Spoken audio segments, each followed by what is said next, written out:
मुख्यमंत्री वर्षा गायकवाड बोलतायत।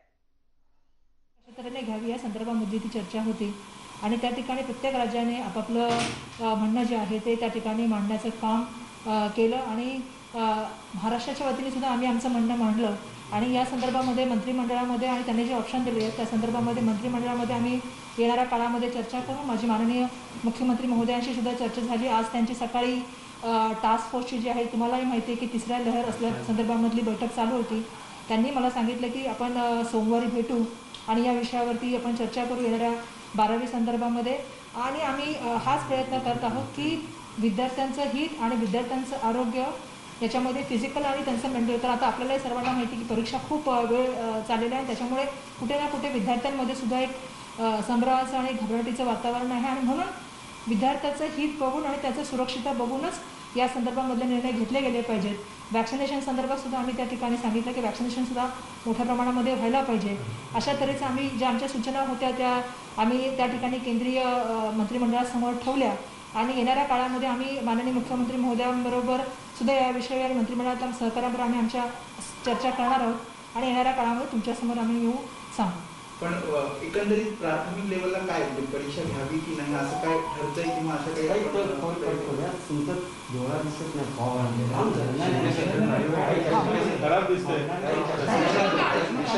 चष्मा काढला तर मला चालेल।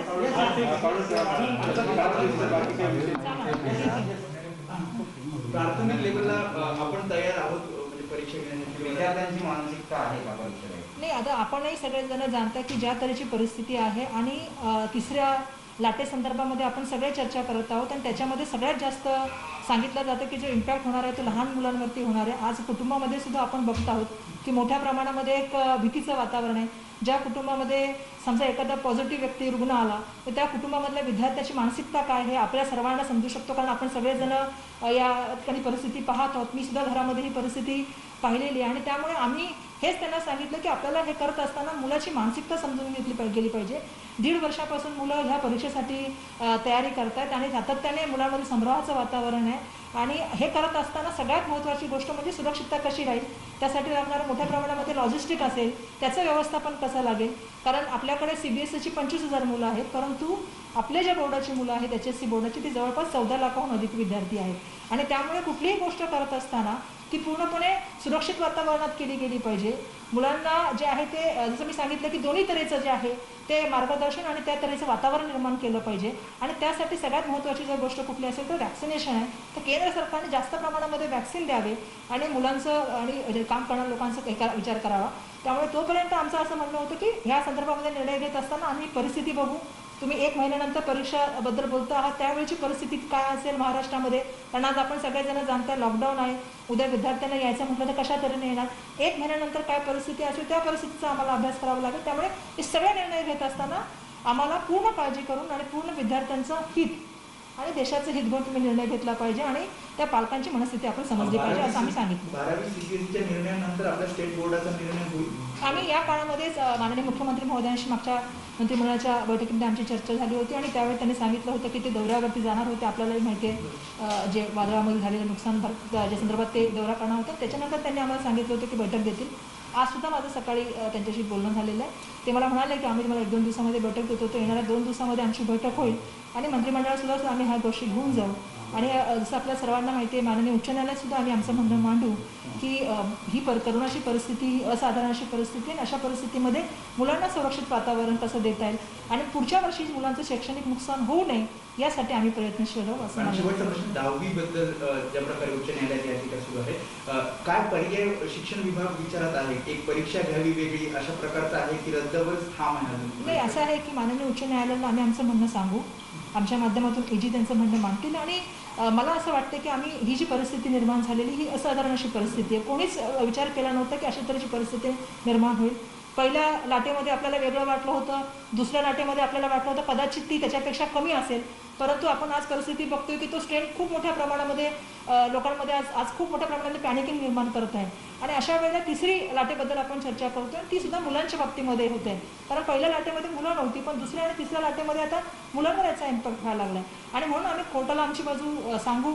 कोर्टाने जे आम्हाला प्रश्न विचारले त्याच्याबद्दल आम्ही त्यांना माहिती देऊ आणि ह्या असाधारण परिस्थितीमध्ये पुढच्या वर्षी मुलांचं नुकसान होणं यासाठी आम्ही या संदर्भामधलं आम्ही कोर्टामध्ये जे आमचा GR निघतो आम्ही कोर्टामध्ये सादर करून कोर्टाला आमचं म्हणणं मांडू त्या ठिकाणी. आणि मला पूर्ण खात्री आहे की कोर्ट या संदर्भामध्ये जे आहे सहानुभूतीपर विचार करेल, कारण परिस्थिती ही वेगळी आहे आणि त्याबद्दल ते काही संघटना ज्या ऑनलाईन परीक्षा घ्या असं वारंवार सांगत होतं, याबद्दल काही विचार होणार आहे का किंवा कसं ते काय? आज पण चर्चा झाली आणि आधी पण आपल्या सर्वांना माहिती आहे चर्चा झाली आहे. त्याच्यामध्ये सर्वांना माहिती आहे की आपला पेपर पॅटर्न जो अजूनपर्यंत असा होता तो कधी ऑनलाईनसाठी आपण हेच केलेलं नाही. आणि एका पटकन परिस्थितीमध्ये करणं, आणि ते पण आपल्याला माहिती आहे की आदिवासी पाडा असेल, डोंगराळ भाग असेल किंवा दुर्मिळ गाव असेल, जर इंटरनेटचं कनेक्शन त्यावेळी गेलं तर त्यावेळी त्या विद्यार्थ्याची परिस्थिती काय असेल.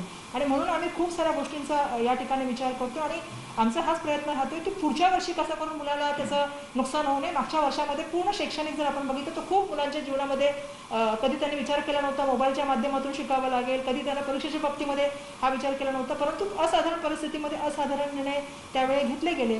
पण पुढच्या वर्षी मुलांचं आपल्याला प्रयत्न राहणार आहे की त्यांचे ॲडमिशन वेळेवर व्हावं, त्यांच्या शाळा किंवा कॉलेजेस वेळेवरती त्यांना मार्गदर्शन मिळावं, ह्या तऱ्हेचे प्रयत्न आपण करणार आहोत. चित्र स्पष्ट होईल मॅम, आठवड्याभरात एक चित्र स्पष्ट होईल? नक्की आठवड्याभरात आम्ही चित्र स्पष्ट करण्याचा प्रयत्न करून आम्ही माननीय उच्च न्यायालयास या संदर्भामध्ये विनंती करू. मॅडम, काही जर या परीक्षा रद्द झाल्या तर 11वी मध्ये मुलांना कोणत्या गुणवत्तेच्या आधारावरती प्रवेश देण्यात येणार याबाबत काही चर्चा झाली? या संदर्भात आमची चर्चा सुरू आहे आणि येणाऱ्या काळामध्ये ते सुद्धा आम्ही तुमच्यासमोर घेऊन येऊ.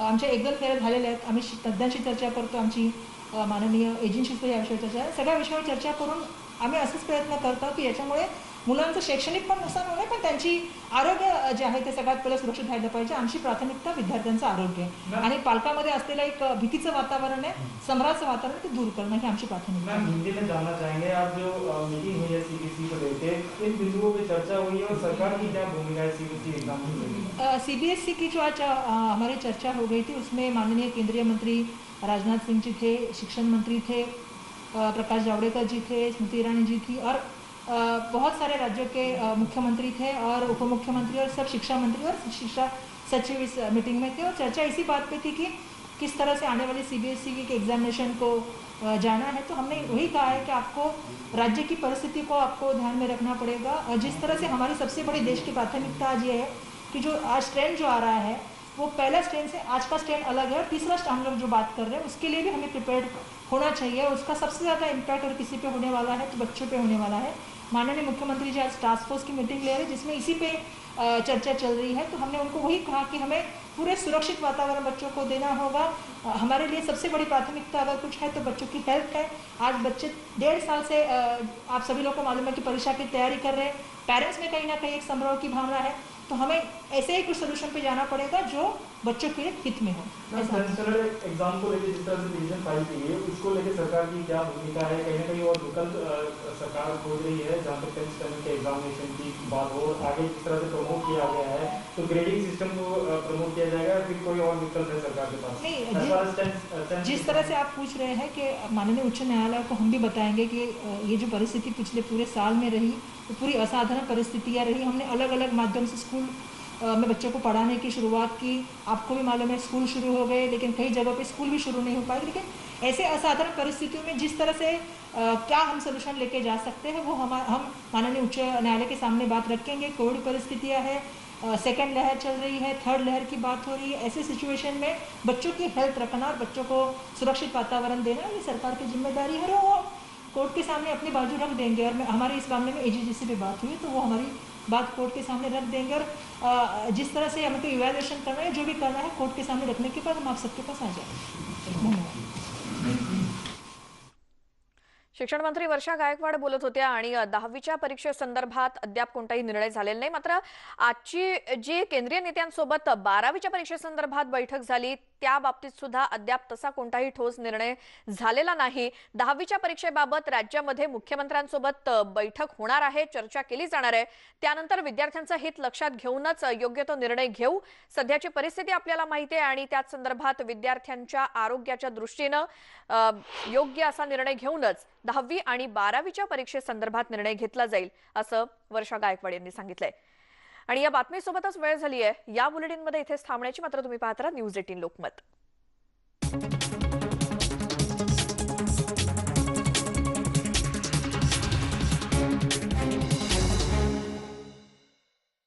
सातारा हे नवीन